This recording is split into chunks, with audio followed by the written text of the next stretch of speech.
Hello students, कैसे हो? सब बढ़िया? चलो बहुत बढ़िया। आज से हम लोग स्टार्ट करने जा रहे हैं एक नया चैप्टर और वो है alternating current. Last video lecture में हमने एसी जनरेटर के बारे में पढ़ा था और वो हमारा इलेक्ट्रोमैग्नेटिक इंडक्शन चैप्टर का लास्ट टॉपिक था। आज हम लोग स्टार्ट करने वाले हैं अल्टरनेटिंग करंट। एसी जनरेटर में हमने पढ़ा था अल्टरनेटिंग करंट के बारे में, है ना। एसी जनरेटर वाला वीडियो बच्चों जरूर देखना। एक तो वो टॉपिक बहुत ज्यादा इंपॉर्टेंट है, ऊपर से अल्टरनेटिंग करंट को समझने के लिए आपको पहले एसी जनरेटर वाला लेक्चर देखना पड़ेगा, बिकॉज वहीं पर सबसे पहली बार अल्टरनेटिंग करंट क्या है और उसका फॉर्मूला क्या होता है, उसका एक्सप्रेशन क्या होता है, उन सारी चीजों के बारे में डिटेल में बात की गई है। यहां पर मैं थोड़ा सा आपको रिवाइज करा दूंगा बच्चों। अल्टरनेटिंग करंट क्या होता है? अल्टरनेटिंग करंट एक ऐसा करंट होता है जिसका मैग्नीट्यूड और डायरेक्शन टाइम के साथ बार बार बदलता है और बदलता है साइनोसॉइडल वे में। इस बात का क्या मतलब है? इस बात का मतलब यह है बच्चों, जैसे आपके पास साइन थीटा का ग्राफ होता है, यह हमारा साइन थीटा का ग्राफ है ना। साइन थीटा के ग्राफ में यह क्या होता है? जीरो। इसी ग्राफ की बात करी गई है डिटेल में अल्टरनेटिंग करंट लेक्चर में, एसी जनरेटर के लेक्चर में, है ना। तो उसी को एक बार मैं फिर रिवाइज करा रहा हूं आपको। ये होता है जीरो। साइन थीटा के ग्राफ की बात कर रहे हैं, अल्टरनेटिंग करंट पे तो हम आएंगे। अभी साइन थीटा के ग्राफ की बात कर रहे हैं, तो साइन थीटा का ग्राफ ये होता है, ये जीरो होता है, ये होता है पाई बाय 2, ये होता है पाई, ये पॉइंट होता है 3 पाई बाय 2 और ये होता है 2 पाई, है ना, रेडियंस में। अगर डिग्री में बात करें, हम डिग्री में बात करें तो ये होता है जीरो, ये होता है पाई बाय 2, ये होता है पाई, ये होता है 3 पाई बाय 2, ये 2 पाई। और इसी को डिग्री में अगर हम बोलें तो ये 0 पाई बाय 2 कितना हो गया? 90, पाई कितना हो गया? 180, 3 पाई बाय 2 270 और 2 पाई कितना हो गया? 360। तो ये साइन थीटा का ग्राफ होता है जो पहले जीरो से लेकर कहां तक जाता है? जीरो से होते होते 90 डिग्री पर आते आते इसकी वैल्यू हो जाती है 1, फिर 180 पे 0 हो जाती है, फिर 270 पे फिर से, अब फिर इसकी वैल्यू कितनी हो जाती है? दूसरी तरफ के एक्सट्रीम में जाता है ना। ये जो मैक्सिमम वैल्यू होती है साइन थीटा की वो होती है 1 मैग्नीट्यूड वाइज। तो एक तरफ का एक्सट्रीम हुआ 1, दूसरी तरफ का एक्सट्रीम हुआ -1, ठीक। और फिर आते आते 360 पे फिर से क्या हो जाता है? 0, और इसी को ये रिपीट करता रहता है। अब हमारा जो अल्टरनेटिंग करंट और अल्टरनेटिंग ईएमएफ का एक्सप्रेशन आया था बच्चों, वो आया था ये। अल्टरनेटिंग करंट का एक्सप्रेशन हमारा क्या आया था? I equal to I not sine omega T. I not क्या है? Peak value, maximum value. अब देखो ये आई नॉट जो है, अगर मैं इसको हटा ही दूं यहां से तो ये तो सिर्फ साइन थीटा बचा। भाई ओमेगा टी जो है वो थीटा ही तो होता है, तो अगर मैंने आई नॉट यहां से हटा दिया तो ये केवल साइन थीटा बचा। तो इसका मतलब है जो करंट है वो ऐसे ही चलेगा। अब तो अगर आपको कोई बोले इसका ग्राफ प्लॉट करो तो इसमें और तो कुछ बचा ही नहीं साइन थीटा के अलावा, तो आप इसी का ग्राफ प्लॉट करोगे, यही आएगा। तो मतलब करंट की वैल्यू 1 एम्पियर और -1 एम्पियर के बीच में घूम रही है। 1 एम्पियर और -1 एम्पियर का मतलब क्या है? देखो करंट नेगेटिव होने का मतलब क्या है? करंट नेगेटिव होने का मतलब है कि उसकी डायरेक्शन दूसरी हो गई। तो अगर इस करंट को वायर्स में रिप्रेजेंट करना हो तो ये ऐसे चलेगा कि एक ये वायर है, अब बोले ये वाला करंट एक्चुअल जब वायर्स में दौड़ेगा तो क्या होगा? तो बच्चों शुरू में जैसे ही स्विच ऑन किया ये करंट होगा 0, फिर ये इसी डायरेक्शन में बढ़ता बढ़ता बढ़ता ये 1 होगा, फिर घटता घटता घटता 0 होगा, और फिर ये अपनी डायरेक्शन बदल लेगा, फिर दूसरी डायरेक्शन में बढ़ता बढ़ता 1 होगा जिसको हम लोग -1 कह रहे हैं, और फिर ये घटता घटता घटता 0 हो जाएगा। और यही चीज ये बार बार रिपीट करेगा। यानी पहले एक डायरेक्शन में बढ़ेगा, फिर उसी डायरेक्शन में घटेगा, फिर दूसरी डायरेक्शन में बढ़ेगा और फिर उसी डायरेक्शन में घटेगा, और बढ़ते बढ़ते कहां तक जाएगा? बढ़ते बढ़ते ये जाएगा। अब ये साइन ओमेगा टी नहीं था ना, सिर्फ आई नॉट भी था। तो जब जब भी ये 1 होगा, यानी यहां पे, है ना, ये वैल्यू 1 कहां पे होगी? ये वैल्यू 1 यहां पे होगी। तो जब जब भी ये 1 होगा, आई जो है वो क्या होगा? आई नॉट होगा। और जब जब भी ये -1 होगा, आई क्या होगा? -आई नॉट होगा। यानी कि अगर इसका ग्राफ प्लॉट करना हो तो ये कहां से लेकर कहां तक वेरी करेगा? आई नॉट से लेकर माइनस आई नॉट तक वेरी करेगा, है ना। तो 1 एम्पियर ना बोल के जो भी यहां पर वैल्यू दी हो, ये करंट इस तरह का है कि वायर्स में पहले उस डायरेक्शन में बढ़ेगा, एक पर्टिकुलर डायरेक्शन में बढ़ेगा, बढ़ते बढ़ते इतनी वैल्यू अटेन करेगा, ये जितनी भी है 2 एम्पियर 3 एम्पियर 4 एम्पियर, इसको बोला जाता है पीक वैल्यू। पीक का मतलब क्या होता है? Maximum. This value is called peak value, maximum value. तो ये अपनी पीक वैल्यू तक जाएगा उस डायरेक्शन में, फिर डायरेक्शन वही रहेगी बट कम होता होता होता होता जीरो हो जाएगा, फिर डायरेक्शन बदलेगी और फिर दूसरी डायरेक्शन में बढ़ता बढ़ता बढ़ता बढ़ता आई नॉट तक फिर से पहुंचेगा, बट वो दूसरी डायरेक्शन में है तो हम उसको माइनस आई नॉट बोल रहे हैं, और फिर घटता घटता घटता घटता क्या होगा? जीरो हो जाएगा। ठीक, ये बड़ी अजीब सी बात लगती है सोचने में कि अल्टरनेटिंग करंट वायर्स में फ्लो कर रहा है तो बार बार ऐसे ऐसे डायरेक्शन बदल रहा है, तो उसका फायदा क्या होगा? बट बच्चों इसके बहुत फायदे हैं। जैसे कि मैंने आपको पहले भी बताया था कि जो बैटरीज होती हैं, जैसे फोन की बैटरी है या पेंसिल सेल है या बटन सेल है, जो भी बैटरीज होती हैं, कार की बैटरी है, वो डायरेक्ट करंट का सोर्स होती है। बैटरीज से जो मिलता है वो डायरेक्ट करंट होता है, जिसका मैग्नीट्यूड और डायरेक्शन फिक्स रहता है। एक पर्टिकुलर डायरेक्शन में एक फिक्स मैग्नीट्यूड का करंट दौड़ेगा। लेकिन जो हमारे घरों में सप्लाई आ रही है ना बच्चों, घर में, ऑफिसेज में, जो मेन जिसका तुम प्लग लगा के कोई चीज चलाते हो, तो जो घरों में जो सप्लाई आ रही है, वो सारी जो सप्लाई है घर की, जो वायर्स हैं उनमें जो करंट दौड़ रहा है वो इस तरह का करंट दौड़ रहा है, अल्टरनेटिंग करंट। तो इन तारों में बार बार ये डायरेक्शन बदल रहा है, जो सुनने में सोचने में कितनी अजीब सी बात लगती है, बट ऐसा है। और इसकी बहुत सारी एडवांटेजेस हैं जिनको हम लोग आगे डिटेल में पढ़ेंगे कि what are the advantages of AC over DC, कि क्यों यूज करें हम लोग अल्टरनेटिंग करंट को, तो उस पर हम लोग आएंगे। बट फिलहाल हम ये समझ लें कि अल्टरनेटिंग करंट होता क्या है। तो अल्टरनेटिंग करंट होता है ये, और अल्टरनेटिंग वोल्टेज क्या होती है? आपको बताया था ना भैया, करंट तो जो है वो बाई प्रोडक्ट है, मतलब जैसी वोल्टेज लगाओगे वैसा करंट तुम्हें सर्किट में मिलेगा। तो सिंपल सी बात है कि अगर इस सर्किट में जो भी यहां पे हमने कंपोनेंट लगाया है, अगर इस सर्किट में हमको करंट ऐसा मिल रहा है जिसकी बार बार डायरेक्शन भी बदल रही है और मैग्नीट्यूड भी बदल रहा है, तो ऑब्वियस सी बात है इसका जो सोर्स होगा वही ऐसा होगा। जब तुम डायरेक्ट करंट दिखाते हो तो बैटरी या सेल लगाते हो जिसका सिंबल होता है ये, ऐसे बहुत सारे कनेक्ट कर दो तो बैटरी बन जाती है, सेल का सिंबल होता है ये है सिंबल डायरेक्ट करंट के सोर्स का। लेकिन अगर सर्किट में कोई ऐसा सोर्स हो जो अल्टरनेटिंग करंट दे रहा है, जिसकी वजह से अल्टरनेटिंग करंट फ्लो कर रहा है, तो उसका सिंबल होता है बच्चों ये सांप जो है वो इसको रिप्रेजेंट करता है। ठीक, अब ये अल्टरनेटिंग करंट जो है ये कुछ इस तरीके का लगाया है बच्चों हमने यहां पे कि ये बार बार पहले ये पॉजिटिव हो जाएगा, नेगेटिव हो जाएगा। ठीक है, तो करंट ऐसे दौड़ेगा, फिर ये बढ़ता जाएगा बढ़ता जाएगा बढ़ता जाएगा, तो करंट भी बढ़ता जाएगा बढ़ता जाएगा बढ़ता जाएगा। ठीक है, फिर ये कम होता जाएगा, पोलैरिटी इसकी यही रहेगी, फिर ये कम होता जाएगा तो करंट भी कम होता जाएगा, और उसके बाद ये अपनी पोलैरिटी बदल लेगा और फिर बढ़ता जाएगा, तो करंट भी अपनी डायरेक्शन बदल लेगा, है ना। तो जैसा ईएमएफ वैसा करंट। तो ईएमएफ का भी जो एक्सप्रेशन है और ईएमएफ का भी जो ग्राफ है उसमें कोई फर्क ही नहीं है, बस आई और आई नॉट की जगह ई और ई नॉट लगा दो। ठीक, एसी जनरेटर वाले लेक्चर में सबसे पहले हमने यही तो डिराइव किया था, इसको डिराइव करने के बाद हम लोग यहां पहुंचे थे।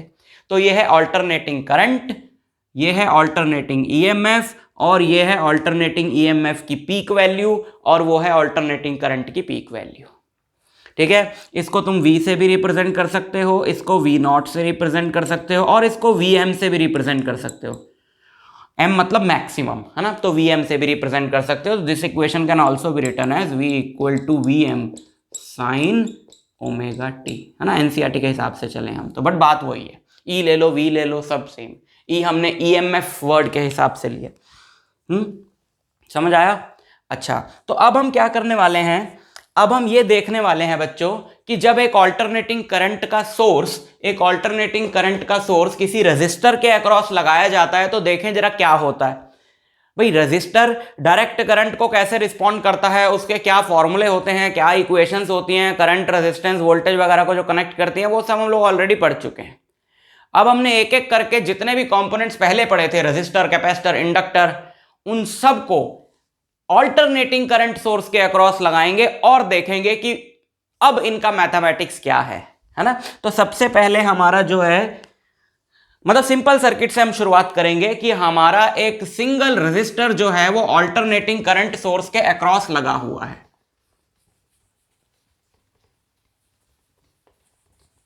Resistor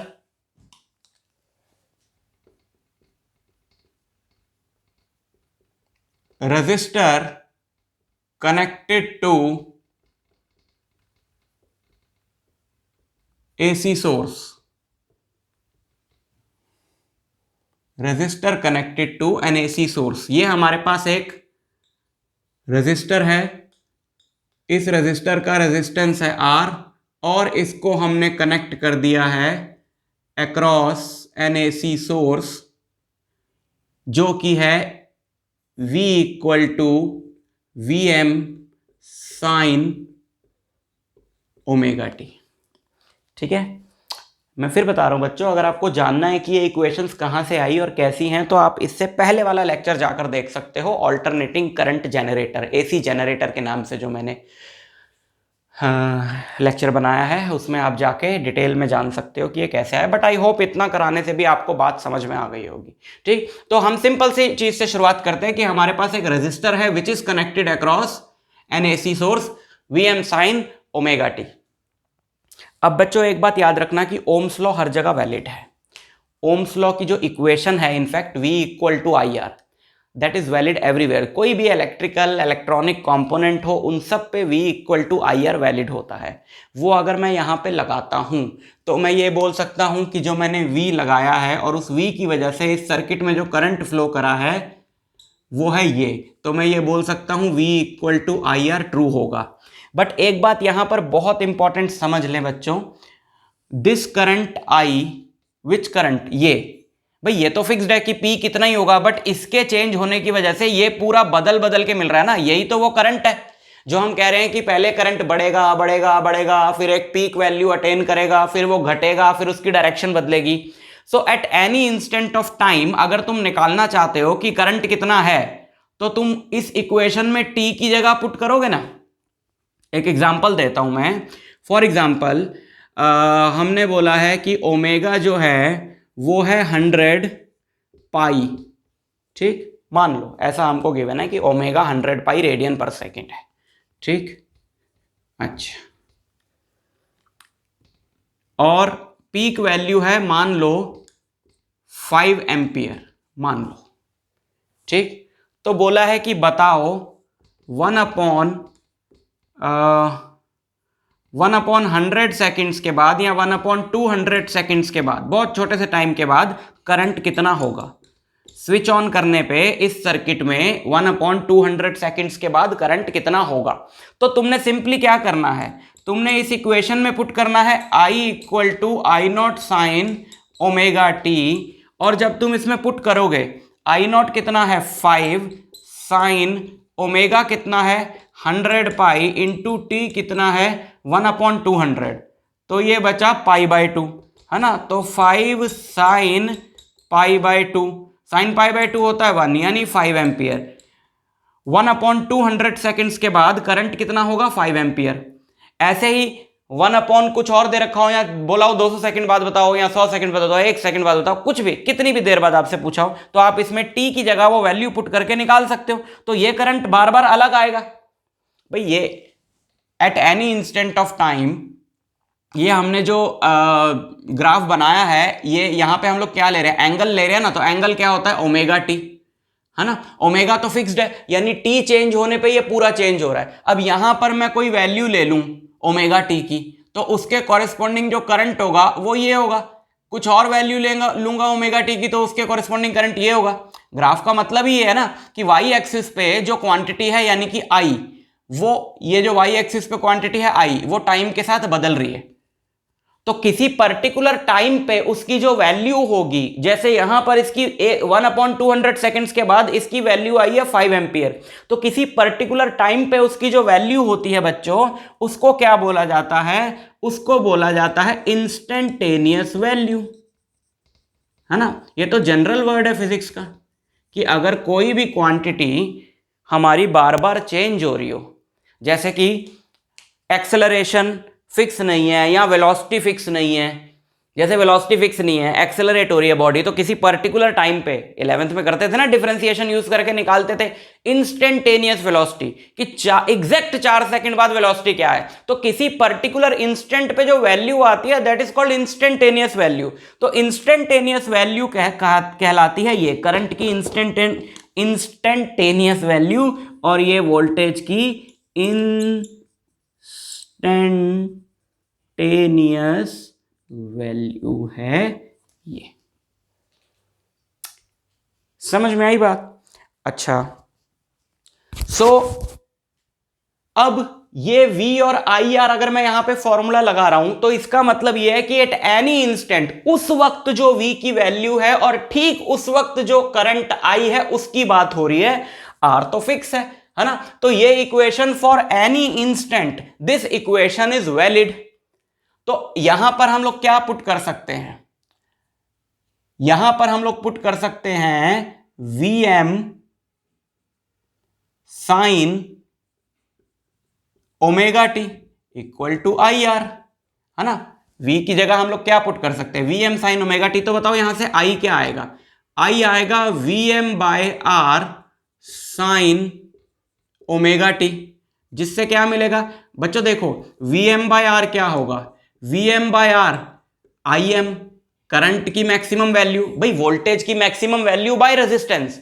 V by R I होता है, तो वोल्टेज की maximum value by resistance is current की मैक्सिमम वैल्यू। इससे ज्यादा करंट कभी हो ही नहीं सकता, बिकॉज R फिक्स्ड है और ये वोल्टेज की मैक्सिमम वैल्यू है। सो इसकी जगह हम लोग रख दें Im साइन ओमेगा टी। तो यहां से हमको एक बहुत इंपॉर्टेंट बात पता चली, और वो इंपॉर्टेंट बात यह है कि करंट और वोल्टेज सेम फेज में है। अब ये क्या बता दिया मैंने? ऐसी चीजों को सुन के अक्सर कंफ्यूजन हो जाती है बच्चों को। देखो यहां पर थोड़ा सा आपको वेव्स की कहानी बतानी पड़ेगी, बताते हैं चलो। जैसे कि एक हमने यहां पर एक वेव प्लॉट करी ऐसे, यहां पर हमने एक वेव प्लॉट करी, ठीक। अच्छा, अब अगर इस वेव की इक्वेशन है, भाई तुमने 11th में पढ़ा ना वेव की इक्वेशन, मान लो ये इसकी पीक वैल्यू है A और ये इसका इंस्टेंटेनियस वैल्यू है Y, तो इस वेव की इक्वेशन होगी Y equal to A sine omega T. अब यहां पर एक और वेव अगर मैं प्लॉट करता हूं, देखो ये पॉइंट क्या है 0, ये पॉइंट क्या है π/2, ये पॉइंट क्या है पाई, ये पॉइंट क्या है 3π/2, ये पॉइंट क्या है 2π, है ना, बिल्कुल इसके तरीके से। अब यहां पर अगर मैं एक और वेव बनाऊं, सपोज ऐसे,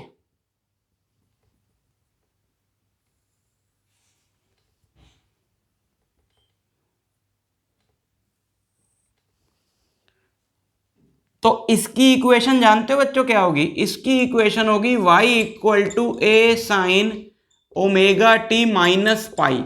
क्यों? क्योंकि जहां पर इसका 0 है, सिंपलेस्ट वे में फेज डिफरेंस को समझने की कहानी बता रहा हूं आपको। जहां पर इसका 0 है, देखो 0 का मतलब क्या है, ये पैटर्न समझो, ये वो पॉइंट है जहां से इसका क्रस्ट स्टार्ट हो रहा है। ऊपर वाले को क्रस्ट बोलते, नीचे वाले को ट्रफ बोलते हैं। तो ये वो पॉइंट है जहां से इसका क्रस्ट स्टार्ट हो रहा है, ये वो पॉइंट है जहां से इसका क्रस्ट स्टार्ट हो रहा है, बट ये तो वो पॉइंट है जहां इसका पाई था, है ना। मतलब इसका 0 तो वहां आ रहा है, यहां पे हमें पाई लिखना नहीं चाहिए, इसका 0 तो वहां आ रहा है जहां इसका पाई था। हमें कैसे पता चले ये इसका 0 है? भाई हमें इसलिए पता चले ना इसका 0 है ये, बिकॉज कॉरेस्पॉन्डिंग देखो, यहां से क्रस्ट स्टार्ट हो रहा है तो इसका क्रस्ट यहां से स्टार्ट हो रहा है, तो यानी कि इसके कॉरेस्पॉन्डिंग जो पॉइंट है यहां पे वो ये है ना। समझ में आई बात? तो ये कितने टाइम के बाद, इतने टाइम के बाद या इतने एंगल के बाद, है ना। एंगल तो हम बोलते नहीं है, यहां पर कोई पेंडुलम जैसी चीज ऑसिलेट थोड़ी कर रही है कि एंगल कवर हो। तो उसी कंफ्यूजन को हम लोगों ने डिफरेंशिएट करने के लिए कि इसको एंगल नहीं बोला, फेज बोला है। तो क्या हम ये बोल सकते हैं कि ये वहां पे तब पहुंचा, ये वेव वहां पे तब पहुंचा जब ऑलरेडी इसने पाई कवर कर लिया था, है ना।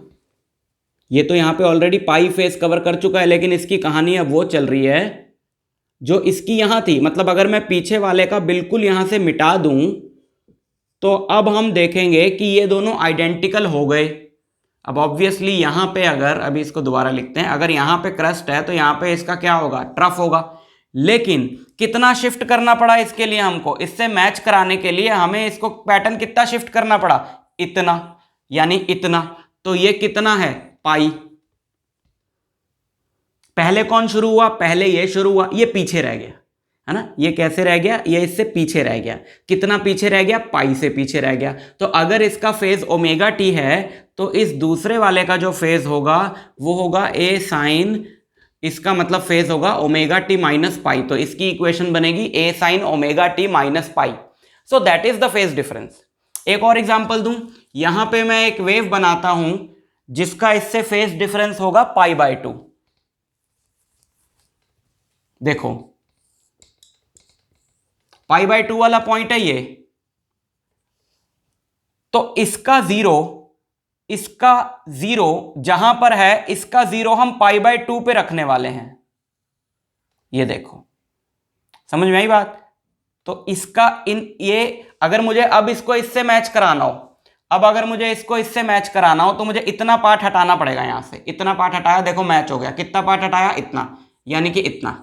तो ये कितना डिफरेंस आ गया दोनों के फेज में, पाई बाय 2 का डिफरेंस आ गया। कौन पहले शुरू हुआ, ये पहले शुरू हुआ, ये पीछे रह गया। तो इसकी इक्वेशन बनेगी A sine omega T minus pi by 2। समझ में आई बात। इसको आगे कर दें, एक और एग्जांपल देखो। प्लस पाई बाय 2 का फेज डिफरेंस क्या होगा, इसको आगे कर दो। ये देखो, अगर ये ऐसे बनता है, ऐसे, अगर ये ऐसे बनता है तो अब मुझे क्या करना पड़ेगा, इससे इसका पैटर्न मैच कराने के लिए मुझे इसको यहां पे थोड़ा सा आगे प्लॉट करना पड़ेगा। तो पहले तो मैं इधर वाला मिटा रहा था, अब मुझे इसको पीछे खिसकाना पड़ेगा। यानी ये पहले शुरू हुआ है, ये पहले शुरू हुआ है। कितना पहले शुरू हुआ, इतना पहले शुरू हुआ है। ये लेंथ कितनी है, यानी इतना और इतना ये बराबर हुई ना, तो ये लेंथ कितनी है, पाई बाय 2। तो अगर मैं इसकी इक्वेशन बनाऊं कि जब ये 0 है तो ये प्लस पाई बाय 2 पे, जब ये 0 पे है तब वो प्लस पाई बाय 2 पे। तो जब इसकी बनाएंगे बच्चों तो ये होगा y equal to A sine omega T plus pi by 2। समझ में आई बात। तो क्या होगा, जब भी ये एक y equal to A sine omega T है, ठीक है, एक है y equal to A sine omega T, जब भी यहां पर कोई डिफरेंस आएगा यहां पर, तो मतलब उन वेव्स में फेज डिफरेंस है। लेकिन अगर हम यहां पे देखें V M sine omega T, ये भी I M sine omega T, तो यानी इनमें फेज डिफरेंस है ही नहीं, है ना। इनमें तो फेज डिफरेंस है ही नहीं, क्योंकि अगर फेज डिफरेंस तभी आता ना, जैसे इसमें ओमेगा टी है तो यहां पे omega T plus minus something होता। पर आपके सामने इक्वेशन हमने डिराइव किया है, इसमें कुछ प्लस माइनस समथिंग तो आया नहीं है साथ में। इसका मतलब यह है कि in an AC circuit containing are only V and I are in same phase। V और I क्या होते हैं, सेम फेज में होते हैं। और इस चीज को हम लोग ग्राफिकली कैसे रिप्रेजेंट करेंगे, ग्राफ इनका कैसे प्लॉट करेंगे, इस चीज को ग्राफिकली रिप्रेजेंट करने के लिए बच्चों बहुत ही सिंपल सा है फंडा, कि एक ही ग्राफ में, ये तो है मान लो आपका V, दोनों ये बराबर ही बनाना। अगर मेरे से कोई गलती से बड़ा छोटा बन गया तो तुम लोगों ने वैसा नहीं बनाना, ठीक है। ये है V ओमेगा टी, वही 0 पाई by 2 pi 3 pi by 2 and 2 पाई, ठीक। अच्छा, तो अब हम बनाते हैं I। अब I का इससे तो कोई फेज डिफरेंस है ही नहीं, तो इसका मतलब यह है कि I भी बनेगा बिल्कुल ऐसे ही, जहां अब I को मैं डॉटेड बना देता हूं, ठीक है, ताकि कोई कंफ्यूजन ना रहे। जहां जहां V 0 है, अब क्योंकि दोनों का एक में ही बना दिया ना, तो वाई एक्सिस में हम लोग लिख देते हैं v एंड i। जहां जहां v 0 है वहां वहां i भी 0 है। जब v मैक्सिमम हुआ तो i भी मैक्सिमम हुआ, जब v 0 हुआ तो i भी 0 हुआ, जब v दूसरी डायरेक्शन में मैक्सिमम हुआ तो i का भी पीक वहीं बनाना है, और जब v 0 हुआ फिर से तो i भी 0 हुआ। बस ध्यान इस बात का रखना है कि जो पीक वैल्यू दिखानी है आपको करंट की, वो वोल्टेज से कम दिखानी है। ये पीक वैल्यू है करंट की, ये पीक वैल्यू है वोल्टेज की। IM लिख लो, I0 लिख लो, कुछ भी लिख लो। इक्वेशंस में अगर IM लेके चल रहे हैं तो ग्राफ में भी IM और VM ही मेंशन करेंगे।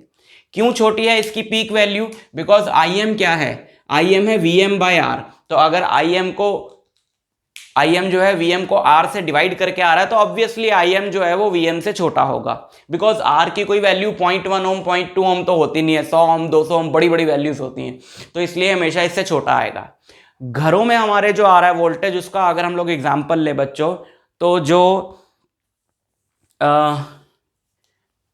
पीक वैल्यू होती है, पीक वैल्यू वोल्टेज की हमारे घर में जो आ रही है वो होती है 311 वोल्ट। ठीक, वैसे तो एक आपने वैल्यू सुनी होगी घरों के लिए 220 वोल्ट, वो वैल्यू क्या होती है उसके बारे में भी हम लोग चर्चा करेंगे। लेकिन पीक वैल्यू जो होती है वो 311 वोल्ट होती है, कि हमारे जो घरों में वोल्टेज सप्लाई आ रही है वो एक बार मैक्सिमम 311 होती है और फिर 0 होती है, फिर दूसरी डायरेक्शन में 311 होती है। पोलैरिटी बदल लेती है ना, वो प्लस माइनस, फिर प्लस माइनस, फिर दूसरी डायरेक्शन में 311 होती है। इस तरीके से चलती है। क्यों, कहां से आई ये वैल्यू, उसकी अभी चर्चा होगी। ठीक है। अच्छा, दूसरी बात ये कि हम यहां पे ओमेगा टी जो लिख रहे हैं, आपको पता ही है कि ओमेगा होता है 2 पाई न्यू, और न्यू है फ्रीक्वेंसी। फ्रीक्वेंसी मतलब ये पूरा एक साइकिल है, तो फ्रीक्वेंसी का मतलब क्या है कि एक सेकंड में कितने साइकिल हो रहे हैं। इंडिया में जो ऑल्टरनेटिंग करंट और ऑल्टरनेटिंग वोल्टेज है, उसके लिए बच्चों फ्रीक्वेंसी रहती है 50 हर्ट्ज। कितनी फ्रीक्वेंसी रहती है? 50 हर्ट्ज। ठीक है। यूएस वगैरह में ये रहती है 60 हर्ट्ज। तो अपने अपने स्टैंडर्ड्स हैं। हमारे यहाँ पर जो डिवाइसेस वगैरह बने हैं वो इसके हिसाब से ही बने हैं।